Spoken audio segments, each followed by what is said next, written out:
Hi, I'm Catherine Stelgis, owner of the Think Live Be team with Keller Williams Realty at the Parks in downtown Orlando, and I'm here with your monthly market update. So as you know, we're looking at stats and sales history for the Orlando Regional Realtor Association, the Orlando metro area, and we're always looking at sales that have happened the previous month.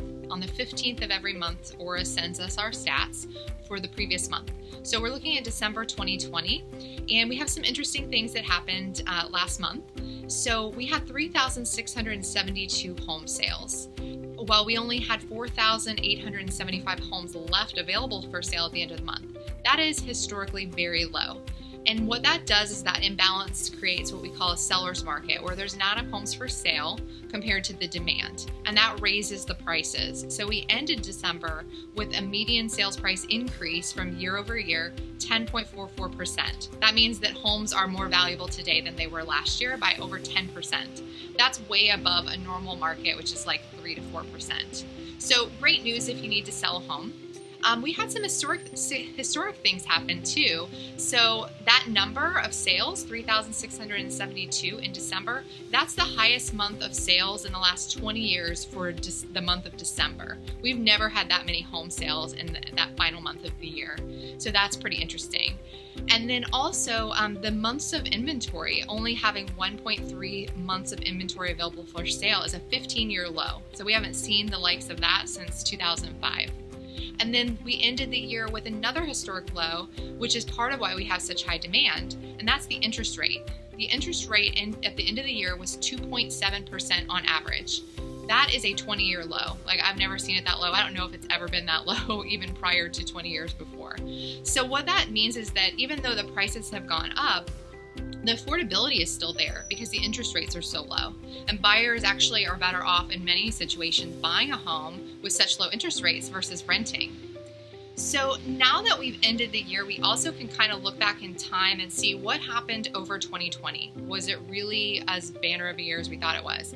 So looking back and comparing 2019 sales to 2020, we actually only had 164 more sales than we did in 2019. So why did it feel like it was such a crazy year? Well, besides obviously the pandemic was going on and all of that, but what happened was you can really see on the sales history now. In April and May, we had really low months of sales, and that was because in March we were on lockdown. And so a lot of people got out of the real estate market during that time. And that kind of created some pent-up demand. So once things kind of got back to where you could go out and do your normal activities, people who weren't buying in those previous months started coming out and buying. And then the interest rates just kept dropping, putting more and more people into the real estate market that may not have been before.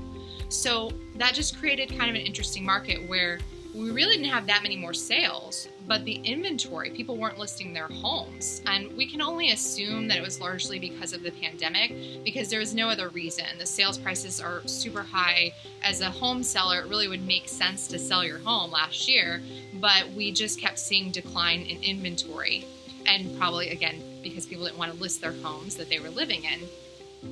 So what happened was, on average, any given month, there was about 20% less homes available for sale than the previous year, yet the sales numbers were about the same. So that's where we felt that really strong seller's market, where if you're a buyer, you felt like every house you went and made an offer on had multiple offers. In a lot of situations, that was the case. So what's interesting and what we'll be watching as we head into this new year is, will that continue?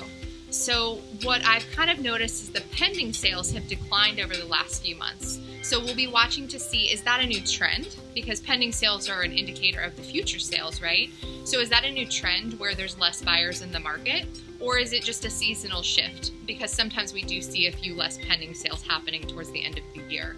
So we'll be interested to see what continues to happen, and we'll keep you up to date every month on what's going on. And of course, if you're thinking of buying or selling or doing both at the same time, we're your real estate professionals and happy to help you kind of identify what's going on for your unique situation. So give us a call with any questions, and we're happy to help.